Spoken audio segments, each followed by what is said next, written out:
This is Alex Avelis, and he's applying for an electrical engineering position. First question: can you describe a time when you had to create a detailed report or documentation for a complex electrical system or project? Yeah, of course. So in my day-to-day work as a utility locator, I have to end my tickets off with doing an e-sketch, which is basically an image on a software program where I lay out the lines where I did my markings of the underground utilities. And this relays the information over to the contractors and my company or any companies that are involved with the excavation. Let them know exactly where on the map I laid it out via the e-sketch I made at the end of every ticket I do. Can you walk me through a time when you encountered a particularly challenging electrical issue in a project? Yeah, of course. So something that comes to mind is, I we have a contract with Edison.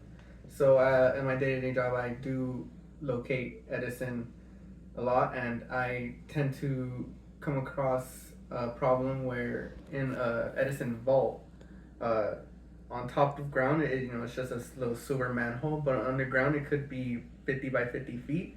So when trying to locate a line that's in a big vault, you get all types of signals and crazy pings everywhere. So it's really hard to narrow out and single out your conduit line. So, you know, solving that problem would have to be with, maybe contacting Edison to get a vault crew and open it up so we could visually see the conduits running, or just take a better look at the maps and try to get a good signal with your receiver. Can you describe a situation where you had to interpret and work with complex maps, blueprints, or technical documents for an engineering project? Yeah, of course. So probably every job I do as a utility locator involves maps. I do have to look at underground maps via AT&T, Frontier, Charter, Edison, and even smaller companies like Sonic, VCT. These are all companies that have maps, and what they do is they lay out even their overhead. But what we, as underground utility locators, focus on is the underground utilities, and we get all the information. As my company, we get these tickets. We're allowed all these informations, and we locate the line off the bat. Can you share an example of a time when you had to quickly learn a new technology, tool, or process to keep up with changes in the electrical engineering field? Yeah, so in this field, that's been around for many years now. It's constantly changing. There's new equipment coming out, equipment coming in from all parts of the world, overseas as well. There's always updates going on for physical comfort and technical accessibility as well.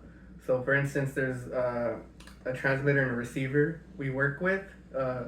Those two are always constantly changing because we're always getting better technology, and the company adapts to that. And with that, we do get new types of fiber optic locators as well, and there's always new lines coming in with the fiber optics. So that's always going to be coming in. Can you describe a project where you had to work closely with the client to understand their specific needs? Yeah, of course. So, I mean, something just happened this week related. I would have to get ticketed because there's basically an excavation being done by either a contractor or a homeowner. So, a lot of the times when it's contractors, it's kind of said and done. They do their delineations really good.